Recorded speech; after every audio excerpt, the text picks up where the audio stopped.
Вам слово, уважаемый гость. Очень приятно выйти на ваш эфир, на ваш канал.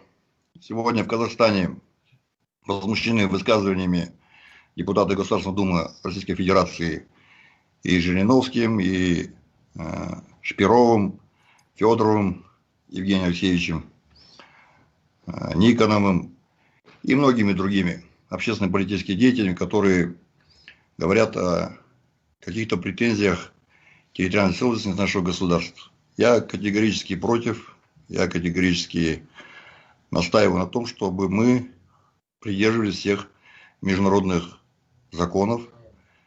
И те подписанные, которые были документы нашими главами государств, чтобы они выполнялись. Были подписаны и Будапештский меморандум, и Минские соглашения, и договор о вечной дружбе между Российской Федерацией и Казахстаном, и многие другие.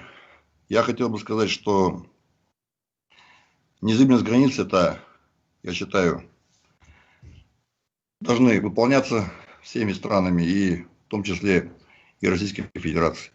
А то, что сегодня говорят депутаты Государственной Думы Российской Федерации, это разжигает межнациональную рознь, это призывает к агрессии, к войне. Мы люди военные, мы понимаем, чем это может закончиться. Поэтому я категорически против. Это будет кровопролитие, это будут жертвы. И никогда казахский народ не пойдет на те условия, которые сегодня говорят нам депутаты Государственной Думы. Я хотел бы задать вопрос первый.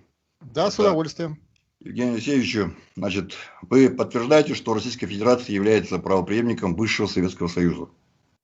Да, это прописано в нашей Конституции. Вы вот говорили про какую-то расписку. Вот вы не могли бы рассказать немного более подробно, что за расписка, что за документ, который вы показываете, но при этом не рассказываете суть этого документа, содержание документа? Да. Спасибо. Очень приятно, Мурат Мархаметович, с вами обсудить эти вопросы. Действительно, надо все решать за столом переговоров, открыто, исходя из, абсолютно вы правильно поставили точки над «и», либо верховенство права, либо войны. Это так устроено человечество. Соответственно, с позиции верховенства права, в том числе международного права и всех правовых документов, которые касаются устройства. Да, отвечаю на ваш вопрос напрямую, если мы говорим о расписке. Я говорю о законах Советского Союза, о нормах права Советского Союза, в частности, подробно механизм выхода из Советского Союза прописан в законе Советского Союза от 3.04.90 года, номер 1909-1. Это конституционный закон, за который проголосовали единогласно, в том числе и казахская делегация, и конституционные законы в Советском Союзе, они обсуждаются в том числе на уровне республик СССР. Так, ну чтобы было понятно. Если какая-то из республик против, то конституционные законы не принимаются. Итак, закон СССР от 3 апреля 1990 года, номер 1409-0, он в базе везде есть правовой, потому что этот акт официальный. Называется «О порядке решения вопросов, связанных с выходом Союзной Республики из СССР». Он во исполнение Конституции СССР и во исполнение всей системы, правовой системы Советского Союза принят. Соответственно, внесен в свод законов Советского Союза и все остальное. В нем есть пункты, где, собственно, прописаны механизмы выхода. Там много чего прописано, вы это найдете, и наши зрители найдут. Но я обращаю внимание на пункт 14 этой закона, который прямо говорит о статусе территорий и объектов, потому что тут отдельно прописан статус объектов, например, космические объекты. Они отдельно прописаны в этом законе. Я намекаю на Байконур, где я служил, в Кызылординской области в свое время. На 95-й площадке, 118-й, и кто там на Байконуре знает, что это такое. Так вот, там прописаны и объекты, и территории. И в этом законе сказано, что если какая-то республика выходит из состава Советского Союза, то ее, ну, говоря, вся территория Советского Союза делится на 3 категории. Это в законе проходит. Первая категория – это территория, с которой республика вступила в Советский Союз. Ну, в 1922 либо позже. Вторая категория земли – это территория, которую республика получила от Советского Союза. Ну, например, территории, полученные в Восточной Европе, вы знаете, Белоруссии, Украины и так далее. И, наконец, третья категория – это территории, полученные союзной республики от других союзных республик. Мы понимаем, что к этой категории относится и Казахстан. Так вот, в отношении этих территорий должны пройти переговоры о принадлежности этих территорий. Там указаны сроки, 5-летние сроки переговоров, референдумы, механизмы. Это подробно в законе все прописано. Таким образом, мы с точки зрения права, поэтому я говорю о расписках, мы и говорим, что при выходе любой республики из состава Советского Союза, включая РСФСР, потому что часть территории РСФСР тоже, ну не в Казахстане, а вот, допустим, на юге, часть территории РСФСР получила от других республик. Правда, при этом отдала в 10 раз больше, но это как бы уже для этого переговоры и прописаны в этом законе, о возможном обмене территории и так далее и тому подобное. Так вот, эти механизмы предусматривают при выходе из состава Советского Союза вести переговоры о передаче территорий в той республике и с Советским Союзом, и с республикой отдельно проходят, которые получены от республики Советского Союза после вхождения в Советский Союз. Вот в данном случае, когда применяется это правило? Ну, собственно говоря, это правило, оно как брачный контракт. Брачный контракт применяется, когда стороны развелись. Понимаете, да? Причем развелись так капитально, то есть поссорились. А, собственно, я об этом и говорил. Если по каким-то причинам Республика Казахстан, например, займет позицию антироссийского характера, то в этом случае этот закон будет автоматически действовать. Если она занимает позицию дружбы и сотрудничества, то это, грубо говоря, переходный период, и тогда этот закон может не применяться, потому что он применяется по инициативе потерпевшей стороны. Соответственно, почему этот вопрос возник с расписками? По одной простой причине, уважаемый Мурат Мухарметович.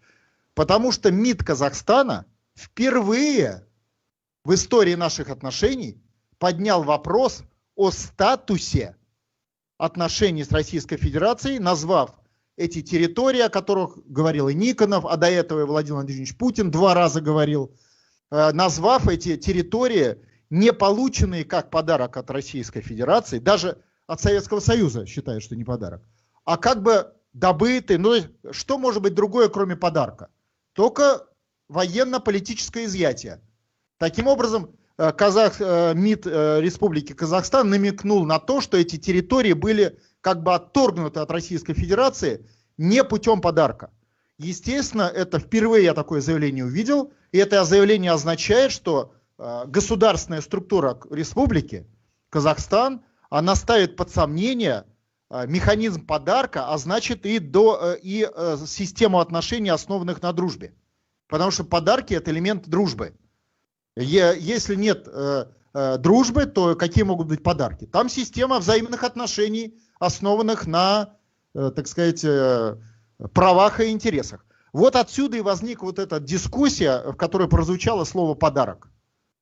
А само по себе вот этот механизм, прописанный в законе, это и есть механизм аренды на условиях, по сути своей, да, то есть на условиях членства в СССР.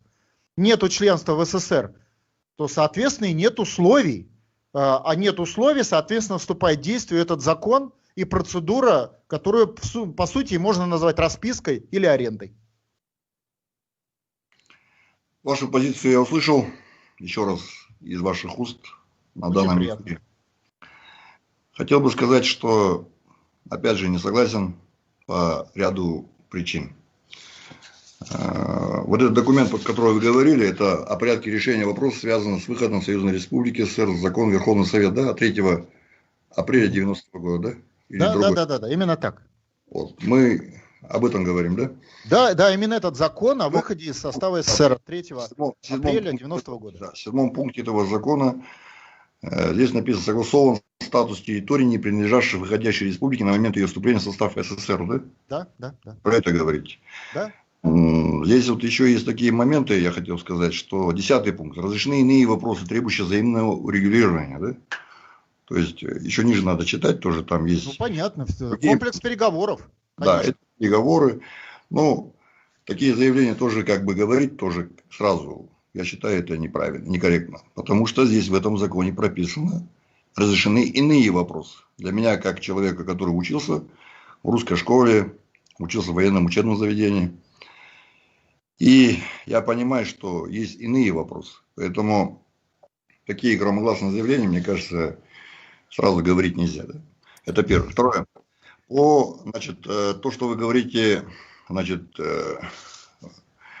подтверждаете, что Российская Федерация является правопреемником бывшего Советского Союза, я хотел бы на этот счет с вами поговорить. Тоже с удовольствием поговорим. Поговорим, да. Есть международное право. Вот. Вообще, Европейский Союз и ООН признали, что Россия – это продолжатель членства Советского Союза. Вы понимаете, да, что такое членство? Что такое продолжатель членства? То есть, это не правопреемник, это продолжатель членства Советского Союза в ООН. Это разные термины, разные имеют значение. Например, правопреемство, она означает в международном праве как переход прав и обязанностей от одного субъекта международного права к другому субъекту. Обычно от государства к государству. Вот. И я хотел бы сказать, что распад Советского Союза как раз таки имеет здесь вот очень такой момент, что мир признал как продолжателя, не правопреемником. И, кстати, я хотел бы вам зачитать, вот здесь вот у меня есть, значит, указ президента Российской Федерации о государственной собственности бывшего Советского Союза СССР за рубежом от 8 февраля 1993 года, содержащий ссылку на соглашение 6 июля 1992 года, говорится, что Российская Федерация, как продолжатель СССР, принимает на себя и так далее, и так далее. Я хотел бы сказать, что, извините, у вас даже в указе написано Российской Федерации, что вы продолжатель, а не правопреемники. Вы сами себе противоречите. Это первое. Второе. Значит, я хотел бы сказать, что как совместить сказанное Минским соглашением от 8 декабря 1991 года, в котором говорил, что Советский Союз, значит, Союз Советских Социалистических Республик прекращает свое существование как субъект международного права и геополитической реальности. Более того, еще 4 декабря 1991 года 9 республик СССР подписали договор о правопреемстве в отношении внешнего государственного долга и активов Союза, в котором СССР является государством предшественником, а все союзные республики государственными правопреемниками, в том числе и Казахстан, в числе этих 9 республик, является правопреемником. Вы понимаете, да? И у меня сразу возникает вопрос. Вот вы четко сказали отношении того, что Россия не соблюла договора в отношении этого закона.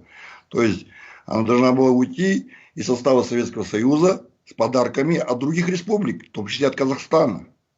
У меня вопрос к вам. У вас есть такие города, как Оренбург, Омск, Томск, Тюмень, Астрахань, ну и другие города. Алтайский край, Уральские земли и так далее. Это же все-таки когда-то были нашими территориями казахского, нашего народа. Мы хотим сказать, что мы не хотим, как бы, и наш глава государства, президент Токаев Касым-Жомарт Кемелевич, уважаемый человек, он сказал, не надо эти вопросы двигать. Я считаю, что мы тоже не должны как бы забывать, что вы сами сказали, что вы вышли из состава СССР с подарками от других республик, в том числе и Казахстана. Поэтому у меня тоже к вам вопрос есть этого характера. У меня следующий вопрос. Значит, декларация, точнее день декларации о государственном суверенитете Российской Федерации. Вы помните, да,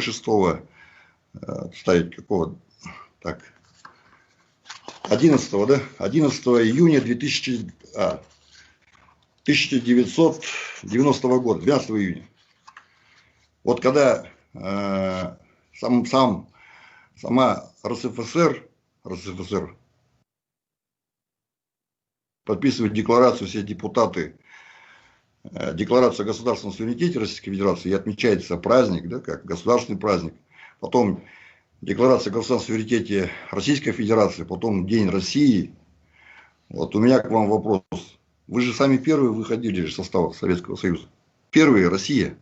Сами же вы, получается, вышли, сами же, как бы сказать, закрыли за собой дверь. Причем, я скажу, что те года я был молодым лейтенантом, а я хорошо помню, что у нас была единая рублевая зона, насколько помню. Помните, древний такой советский рубль? И в Казахстане он существовал до 93 года. А покойный Борис Ельцин, вот, он до последнего обещал, что Казахстан будет в единой рублевой зоне. Но тем не менее кинул. Второй вопрос по единым вооруженным силам. Опять же, Российская Федерация выходит, сама создает свои вооруженные силы. И Казахстан создает Временный комитет по делам обороны Республики Казахстан. Я просто хочу сказать, что мы до последнего, и насколько мне известно, 16 декабря 1991 году, только тогда объявили свою независимость, суверенитет. То есть Казахстан выполнял все свои обязательства, договора и соглашения. Но Российская Федерация уже 12 июня 1990 года декларацию подписала, вышла, сама себя провозгласила суверенным, независимым государством. И мы прекрасно помним, это еще был председателем Верховного Совета Борис Николаевич Ельцин покойный. Поэтому у меня возникает очень много вопросов. Как вы можете говорить нам то, что вы делаете сами неправильно? Как вы можете утверждать то, где вы сами виноваты? Вы полковник, вы служили в 40-й общественной армии в Афганистане, вы принимали присягу бывшему Советскому Союзу. Почему вы, полковник, не отстояли свою государственность, территориальную целостность? Вы же принимали присягу, что вы должны были жертвовать своей жизнью. Почему вы сегодня живете? Вы должны были погибнуть, защищая, вступить в ГКЧП, поддержать министра обороны Дмитрия Тимофеевича Язова, маршала Советского Союза, и погибнуть. Но вы сидите сегодня, начинаете учить людей каким-то неправильным прописным истинам. Я считаю, это неправильно, это некрасиво. И Жириновский полковник, и многие другие. Поэтому я считаю, мы должны, во-первых, опять прийти к общему знаменателю. И Советского Союза не существует. И нету такого государства. И не будет, дай Аллах. Никогда. И сегодня мы получили свою независимость. Мы эту независимость будем отстаивать. Поверьте. И Казахстан – это миролюбивое государство. У нас есть законы миротворческой деятельности, где наши подразделения, части соединений участвуют по поддержанию мира и безопасности в регионах. У нас нету никаких захватческих планов, у нас нету никаких врагов. И у нас это прописано и в плане обороны, и в военной доктрине Республики Казахстан, и в законе об обороне и так далее. То есть, понимаете, да? Но такие яркие, в кавычках, заявления ваших сподвижников, они вынуждают Казахстан задуматься, в какой стороне мы двигаемся. Второе. Вы говорите за одновекторность нашего президента Токаева, Касым-Жомарт Кемелевич, уважаемый человек. И я скажу, точнее, Ельбасы, Нурсултан Назарбаев.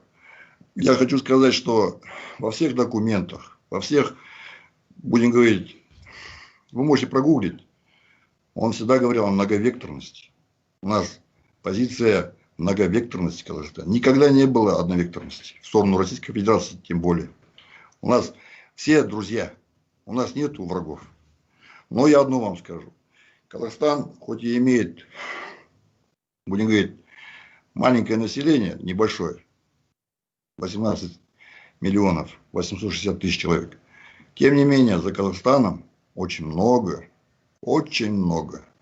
тюркских наших братьев, мусульманских братьев, которые не дадут каким-то агрессивным планам некоторых военных, будем говорить, чиновников, которые сегодня мыслят о каких-то там.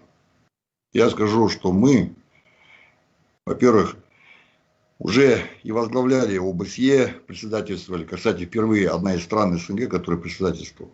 Впервые. И никто еще пока. Давайте все-таки держать диалог. У меня уже даже в комментариях просят дать возможность ответить Евгению Алексеевичу. Вопросы достаточно много. Давайте. Вот. Я хочу сказать вам. Во-первых, Турция в 1992 году в мае месяце, в конце мая, признала суверенитет и независимость Казахстана. И первый прилетел премьер-министр, тогда Сулейман Демирель, покойный, он признал лично. Я его встречал в аэропорту в Алмате. И хочу сказать, что Турция — это наши братья, тюрки. Мы говорим на одном языке, друг друга понимаем. У нас одна вероисповедание, суннитского толка. Вы понимаете, да, о чем идет речь? Понимаю. Но почему-то ваши предки в свое время хочу решили жить с Российской империей, а не с Турцией. Что дальше сказать? У нас, если вы знаете, в 2015 году создали глобальную антитеррористическую коалицию стран мусульманского мира, в которую сначала вошли 34 государства мусульманских, сейчас 42 мусульманских государства. Это коалиция мусульманская, НАТО, да, мусульманская. Я хочу сказать, что эту идею, в свое время я предложил ее и разработал концепцию региональной безопасности стран Центральноазиатского региона. И кому надо, я передал.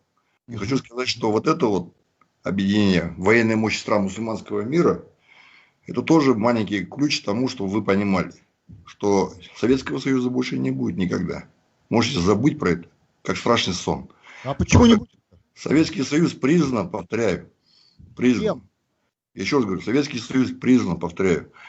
И мы должны понимать, что с фашистской Германией в 1939 году они заключили пакт Риббентропа и Молотова, да, потом секретный протокол, про который, кстати, до 1989 года депутаты Верховного Совета СССР не знали про это. Кстати, напали на Польшу, на Финляндию, Бессарабию, Северную Буковину, на прибалтийские страны. При этом, когда были заключены все договора и соглашения о территориальной целостности и государственности этих стран, Советский Союз напал. 1 сентября напала фашистская Германия, а 17 сентября напала Советский Союз, Советское государство. Я хочу сказать, что это тоже один из вопросов. Если вы заметили, что в Казахстане уже отходят от слова Дня Победы, тоже вы должны понимать. И последнее выступление президента Токаева, Касым-Жомарта Кемеловича, когда он сказал, что для нас это день памяти и скорби.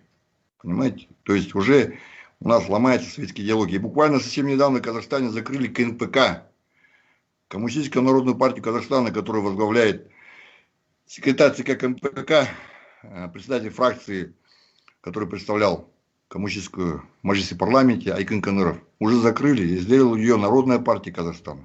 Уже красные флаги выкидываются. Нет уже советской идеологии. Понимаете, да, чему идет речь? Понимаю прекрасно. 9 мая мы будем отмечать, я надеюсь, в следующем году, как День памяти и скорби, будем читать Коран. Идет сближение стран мусульманского мира с Казахстаном. Если вы заметили, президент Ельбасы в 2018 году на Астана-клуб он сказал об создании единого тюркского государства. Единого тюркского, в которое войдут 250 миллионов тюрок. Понимаете, какая идет речь?